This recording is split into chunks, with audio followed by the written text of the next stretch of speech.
Só que a Bíblia diz que na metade dos 7 anos ele vai quebrar o acordo. A Bíblia diz que ele vai entrar nos santos dos santos, ostentando-se como se fosse Deus. Fazer estradas. Vai ser uma paz que o mundo vai aplaudir, vai falar, acabou essa guerra. Só que a Bíblia diz que na metade dos 7 anos ele vai quebrar o acordo. E lá no livro de Tessalonicenses, capítulo 2, a Bíblia diz que ele vai entrar nos santos dos santos, ostentando-se como se fosse Deus. Ora, para ele entrar nos santos dos santos, o templo de Salomão tem que ter sido reconstruído. Então, por isso... Onde seria esse templo? Não é onde no Monte Moriá. Mas não é onde estão escombros e em cima tem uma mesquita? Você já viu aquela foto clássica de Jerusalém? Que de um lado você tem uma cúpula de dourada, que é de ouro. Sei. Então, aquele é o domo da rocha. Dentro daquela cúpula tem a pedra que os judeus acreditam que Abraão apresentou Isaac. E os muçulmanos acreditam que Ibrahim apresentou Ismael. Aquela pedra lá, aquela cúpula é chamada de cúpula dourada, né? Ou domo da rocha. Do outro lado tem uma mesquita que chama Al-Aqsa, que é aquela que tem uma cúpula cinza escuro. O templo, ele vai ficar entre as duas coisas, não vai ter que derrubar nada. Não vai ter que derrubar nada. Não. Tá. Por que eu afirmo isso? Porque existe uma porta em Jerusalém, chamada de Porta Dourada, ou Porta Formosa, que ela está fechada.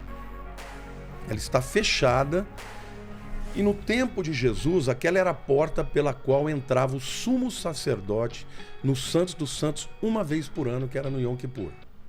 Só aquele dia.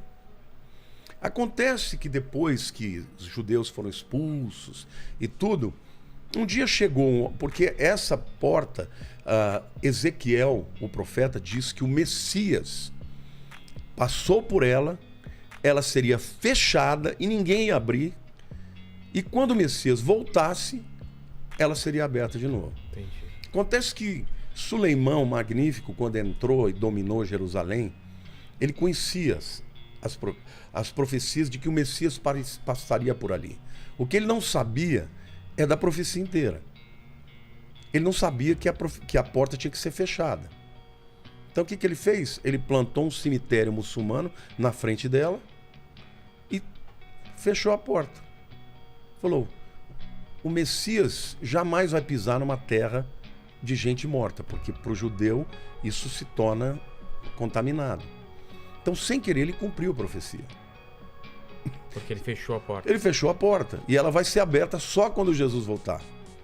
Interessante que na Guerra dos 6 Dias, em 1967, que aconteceu em junho, no início do ano, o rei Hussein da Jordânia estava dizendo o seguinte, eu vou abrir essa porta, vou fazer um complexo hoteleiro lá dentro para os adoradores de Alá quando vierem no Ramadã.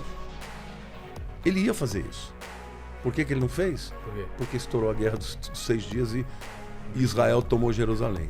Ou seja, Deus falou que ninguém vai abrir aquela porta antes que o Messias venha, não vai abrir.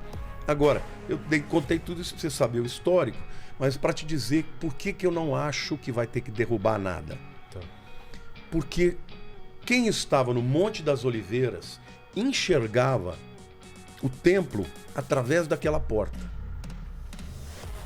Então aquela porta ela tem que estar diretamente alinhada ao templo. E ela não está nem no Domo da Rocha, nem no meio. Não lá, exatamente.